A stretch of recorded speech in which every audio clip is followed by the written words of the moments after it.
Some wealthy folks from the USA who lived near San Francisco Bay possessed an only child called Roy, a plump and unattractive boy, half-baked, half-witted, and half-boiled, but worst of all, most dreadfully spoiled.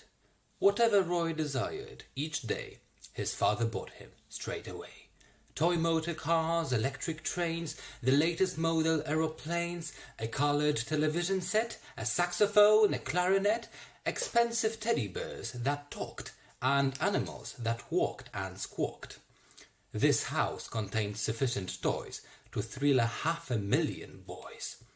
As well as this, young Roy would choose 2 pairs a week of brand new shoes.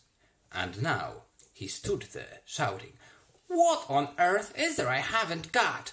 How hard to think of something new! The choices are extremely few." And he added, as he scratched his ear, "Hold it, I have a good idea. I think the next thing I should get should be a most peculiar pet, the kind that no one else has got. A giant anteater? Why not?" As soon as father heard the news, he quickly wrote to all the zoos. He said, "Dear zoos, my dear keepers, do any of you have anteaters?" They replied by return of mail, "Our anteaters are not for sale." Undaunted, Roy's fond parent hurled more messages across the world. He said, "I'll pay you through the nose if you can get me one of those." Finally, he found an Indian gent. He lived near Delhi in a tent, who said that he could sacrifice his pet for an enormous prize. The price demanded, if you please, was 50,000 gold rupees. The anteater arrived, half dead. It looked at Roy and softly said, "I'm famished. Do you think you could please give me just a little food? A crust of bread, a bit of meat. I haven't had a thing to eat. All the time I was at sea, nobody looked after me." Roy replied, "No, no, no bread or meat. Go find some ants. They're what you eat." The starving creature crawled away.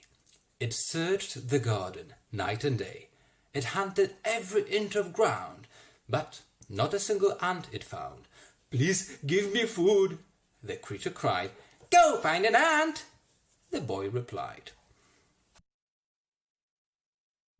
By chance, upon that very day, Roy's father's sister came to stay, a foul old hag of 83, whose name it seems was Dorothy. She said to Roy, "Come, let us sit out in the sun and talk a bit." Roy said, "I don't believe you've met my new and most unusual pet." He pointed down among the stones, where something lay, all skin and bones. Roy yelled, "Anteater, don't lie there yawning. My aunt wants to say good morning." Some people in the USA have trouble with the words they say. No matter how hard they try, they can't pronounce a single word, like aunt. Instead of aunt, they say aunt. Instead of can't, they say can't. "Come here, you so-and-so," boy yelled. "My aunt wants to say hello." The starving creature raised its head. "You mean that's an aunt?" it said. Roy replied, "Of course it's an aunt, Aunt Dorothy. This aunt is over 83. The anteater smiled. Its tummy rumbled. It licked its starving lips and mumbled, "A giant ant. My gosh, a winner. At last I'll have a decent dinner. No matter if it's 83. If that's an ant, then it's for me." Then, taking very careful aim, it pounced upon the startled dame.